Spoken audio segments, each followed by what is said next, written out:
Diver explains the Byford Dolphin disaster. The untold story of the Byford Dolphin disaster is a tale about technology, danger, and the harsh power of the deep sea.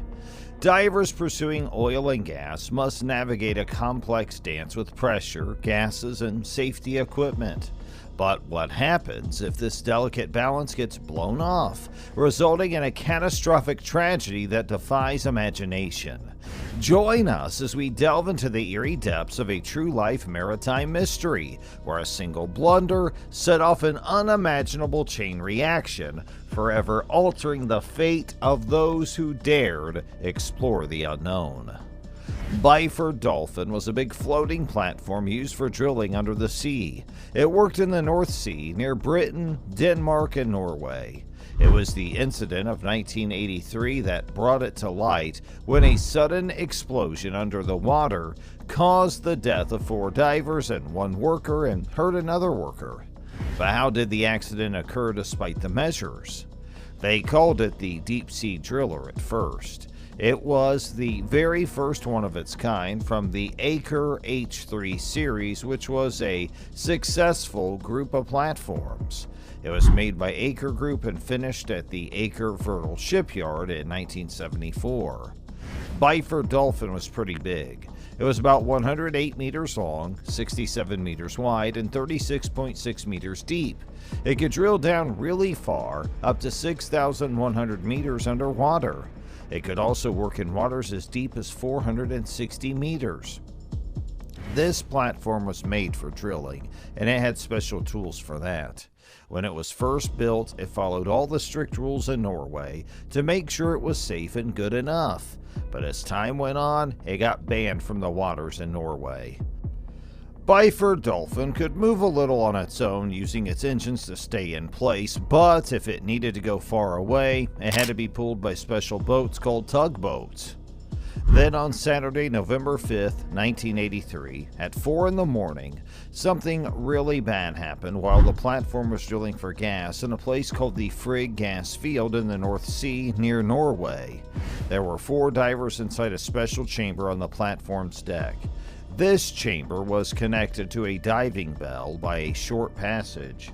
The divers' names were Edwin Arthur Coward, Roy P. Lucas, Bjorn Glaver Bergensen, and Truls Hellevik. They were helped by 2 other workers named William Crammond and Martin Saunders. Here's what happened. The divers, Edwin Arthur Coward and Roy P. Lucas, were resting in one part of the chamber while the diving bell with Bergersen and Hellevik had just been pulled up after a dive. Bergersen and Hellevik left their wet gear in a passage and went inside the chamber.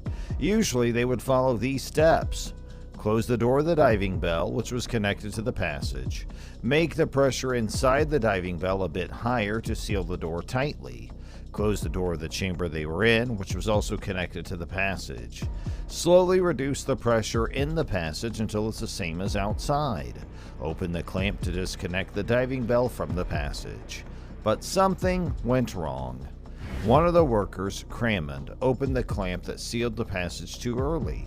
This caused the pressure in the chamber to drop suddenly from a high level to a normal level. This rush of air was so powerful that it jammed the door inside the passage and pushed the diving bell away, hitting the 2 workers. Sadly, all 4 divers died, and Crammond also died. The other worker, Saunders, was seriously hurt.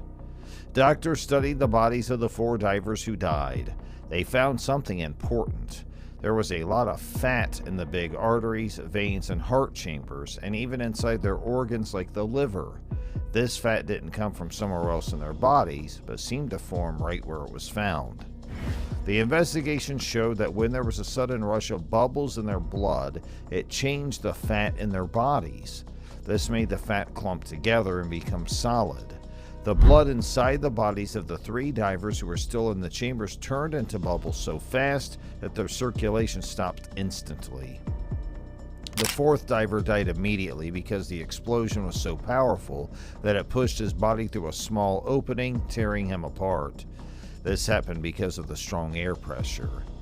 Coward, Lucas, and Bergersen were affected by the explosion's pressure and died as the diagram shows. The investigation found that Televic, who was exposed to the strongest pressure, was forced through a small opening while he was trying to close a door. This opening was created when a door got stuck. Because of the rushing air and pressure, his body was torn into pieces, and most of his organs were pushed out of his body. Some of these organs were found far away from where he was.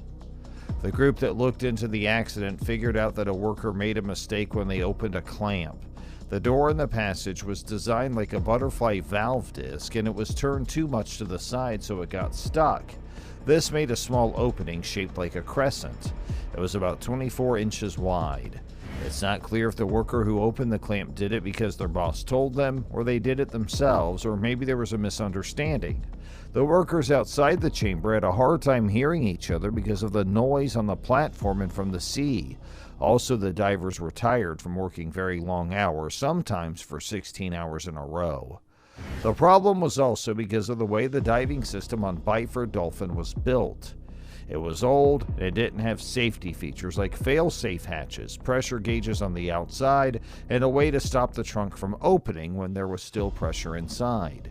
These things could have prevented the accident. Some people who used to work on Byford Dolphin and a union called NOPEF said that the investigation didn't tell the whole story. They said that the investigation didn't talk about how important equipment was changed in a way that wasn't safe. This equipment was approved by the Norwegian Petroleum Directorate. They also said that the accident happened because they didn't have the right equipment, like clamps that can't be opened when there's pressure, pressure gauges on the outside, and a safe way to communicate. These things were missing because of the decisions made by the Norwegian Petroleum Directorate. A group called the North Sea Divers Alliance, made up of early North Sea divers and the families of those who died, didn't stop looking for answers. In February 2008, they got a report that said the real reason for the accident was faulty equipment. Claire Lucas, Roy Lucas's daughter, believed that the Norwegian government was responsible for her father's death because they knew the diving chamber wasn't safe. The families of the divers finally received compensation from the Norwegian government 26 years after the accident. And this was not the only big accident that happened there.